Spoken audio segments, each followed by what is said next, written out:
Assalamualaikum warahmatullahi wabarakatuh. Kembali berjumpa dengan saya Nur Triani. Saya calon guru penggerak angkatan 10 dari Kabupaten Pekalongan, Provinsi Jawa Tengah.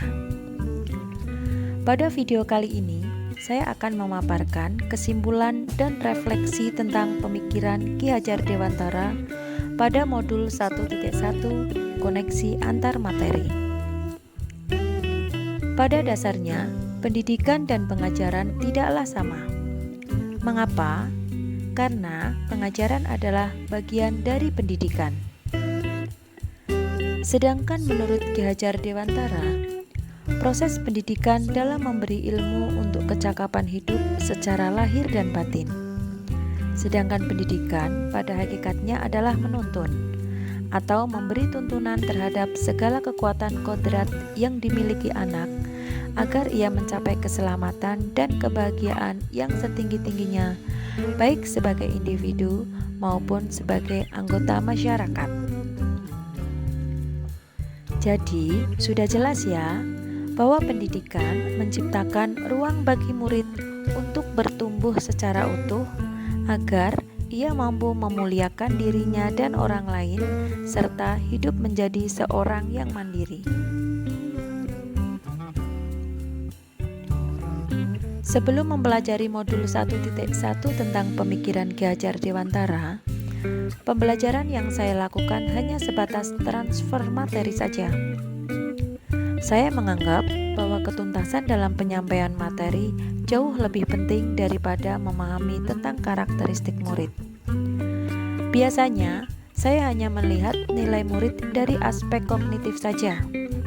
Misalnya, ketika mereka sudah mampu mengerjakan soal, penugasan, dan asesmen yang saya berikan, dan telah mendapatkan nilai di atas KKM, saya menganggap bahwa mereka sudah berhasil dalam proses pembelajaran. Sebelumnya, saya tidak mempedulikan apakah murid sudah benar-benar paham dari apa yang saya ajarkan atau tidak. Nah, fokus utama saya adalah lebih pada pencapaian materi.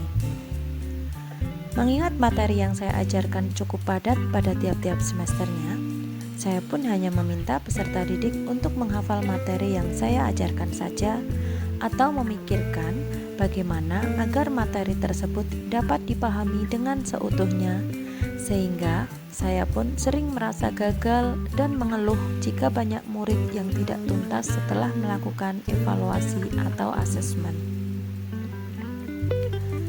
Namun setelah mempelajari modul 1.1 tentang pemikiran Ki Hajar Dewantara, saya menyadari bahwa apa yang saya pikirkan dan apa yang saya lakukan selama ini tidak tepat.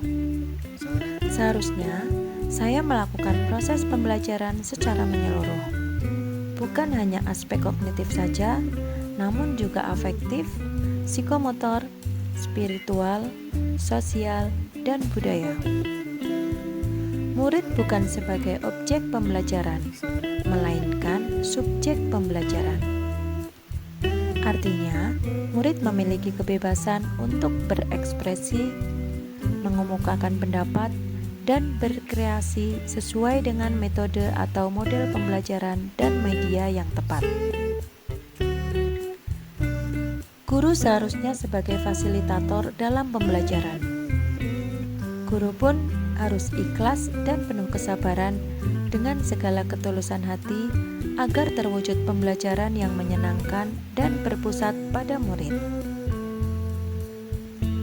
Selain itu, saya juga harus mempelajari karakteristik murid karena setiap anak dilahirkan dengan kelebihan dan kekurangannya masing-masing. Saya harus menghargai setiap karakter murid, berikan kesempatan untuk mereka tumbuh sesuai dengan kodratnya. Hal-hal yang dapat segera saya terapkan di kelas saya antara lain: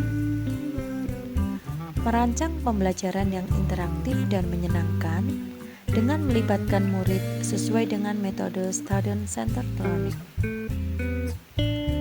Berikutnya, saya akan menerapkan pembelajaran abad 21 yang sesuai dengan pemikiran Ki Hajar Dewantara, yaitu berpikir kritis, kreatif, komunikatif, dan kolaboratif dengan berperan teguh pada konsep memerdekakan anak. Pembelajaran tidak lagi menuntut, tapi menuntun. Karena tugas guru adalah memberi tuntunan atau arahan yang baik kepada murid. Berusaha untuk menjadi teladan bagi murid. Kemudian, saya juga harus mengenali karakter dan latar belakang murid dengan menjalin komunikasi yang baik antar mereka. Demikian video ini, semoga memberikan inspirasi bagi Bapak Ibu guru hebat semua. Salam dan bahagia. Wassalamualaikum warahmatullahi wabarakatuh.